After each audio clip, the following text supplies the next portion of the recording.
कल्पना कीजिए एक शांत गांव सिनौली, उत्तर प्रदेश के बागपत जिले में स्थित। साल 2005। किसान अपने खेत जोत रहे थे, तभी उनके हल से टकराई एक ठोस वस्तु। यह एक साधारण दिन की असाधारण शुरुआत थी। कुछ समय बाद आर्कियोलॉजिकल सोसाइटी ऑफ इंडिया के विशेषज्ञों को बुलाया गया।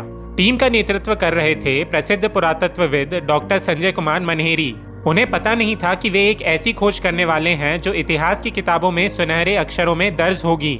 जब खुदाई शुरू हुई तो सबसे पहले मिट्टी के नीचे से निकले तांबे के हथियार, बर्तन और आभूषण। ये सभी वस्तुएं लगभग 4000 साल पुरानी थी।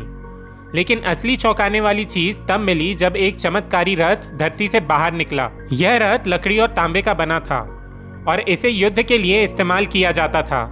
रथ की संरचना देखकर यह स्पष्ट हो गया कि यह उस समय के उन्नत युद्ध तकनीक का हिस्सा था। क्या यह सिंधु घाटी सभ्यता का हिस्सा था या फिर यह वैदिक काल के योद्धाओं का चिन्ह था? यह सवाल पुरातत्वविदों के सामने पहली चुनौती बनकर खड़ा हुआ। यह रथ तांबे से सुसज्जित था और इसके पहियों की बनावट अद्वितीय थी। यह दिखाता है कि उस समय के लोग न केवल युद्ध तकनीक में निपुण थे, बल्कि उनकी शिल्पकला भी अद्भुत थी। जैसे जैसे खुदाई आगे बढ़ी, वहां कई समाधियां मिली। इन समाधियों में पुरुषों और महिलाओं के कंकालों के साथ साथ अनगिनत वस्तुएं थीं। समाधियों के पास से तांबे की तलवारें, मुकुट, शंख और आभूषण मिले। ये सभी वस्तुएं यह संकेत देती हैं कि इन व्यक्तियों का समाज में एक महत्वपूर्ण स्थान रहा होगा। इन समाधियों के साथ युद्ध सामग्री का मिलना यह बताता है कि यह सभ्यता न केवल शांति प्रिय थी, बल्कि युद्ध में भी सक्षम थी। विशेषज्ञों को इन समाधियों में से एक में एक महिला का कंकाल मिला, जिसके पास तांबे की तलवार और गहने थे।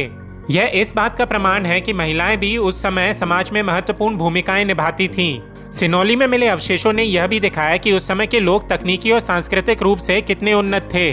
उदाहरण के लिए रथ में पहियों की संरचना और तांबे का उपयोग यह दिखाता है कि वे धातु विज्ञान में माहिर थे। तांबे से बनी तलवारें और भाले इस बात का सबूत हैं कि वे युद्ध कौशल में उन्नत थे। इसके साथ साथ यहाँ मिले मिट्टी के बर्तन और सजावटी वस्तुएं यह दर्शाती हैं कि यह सभ्यता कला और संस्कृति में अग्रणी थी। इन अवशेषों पर मिली नक्काशी उस समय के लोगों के सौंदर्य बोध और उनकी कल्पनाशीलता को उजागर करती है। सिनौली की खुदाई ने यह सिद्ध किया कि भारतीय उपमहाद्वीप में युद्ध रथ का उपयोग 2000 ईसा पूर्व से हो रहा था। यह खोज न केवल भारत की प्राचीनता को प्रमाणित करती है, बल्कि यह भी दिखाती है कि यहाँ की सभ्यता अत्यधिक उन्नत थी। भारतीय पुरातत्व सर्वेक्षण ने सिनौली को एक राष्ट्रीय धरोहर घोषित किया। इस खोज ने न केवल भारतीय इतिहास को समृद्ध किया, बल्कि इसे वैश्विक स्तर पर भी पहचान दिलाई। सिनौली की इस खोज ने इतिहासकारों को और पुरातत्वविदों को यह सोचने पर मजबूर कर दिया कि भारतीय सभ्यता का विस्तार और प्रभाव कितना गहरा और व्यापक था। सिनौली की यह खोज इतिहास के उन पन्नों को उजागर करती है जो अब तक धूल से ढके हुए थे। यह भारत के गौरवशाली अतीत की एक झलक है, जो हमें अपने पूर्वजों की अद्भुत उन्नति और संस्कृति पर गर्व करने का अवसर देती है। तो दोस्तों, यह थी सिनौली की कहानी। अगर आपको यह वीडियो पसंद आया हो तो इसे लाइक करें, शेयर करें और हमारे चैनल को सब्सक्राइब करना ना भूलें। सिनौली की खोज से यह स्पष्ट होता है कि भारतीय उपमहाद्वीप की सभ्यताएं न केवल पुरातन थीं, बल्कि तकनीकी और सांस्कृतिक रूप से अत्यधिक उन्नत भी थीं। फिर मिलते हैं दोस्तों। Thank you for watching.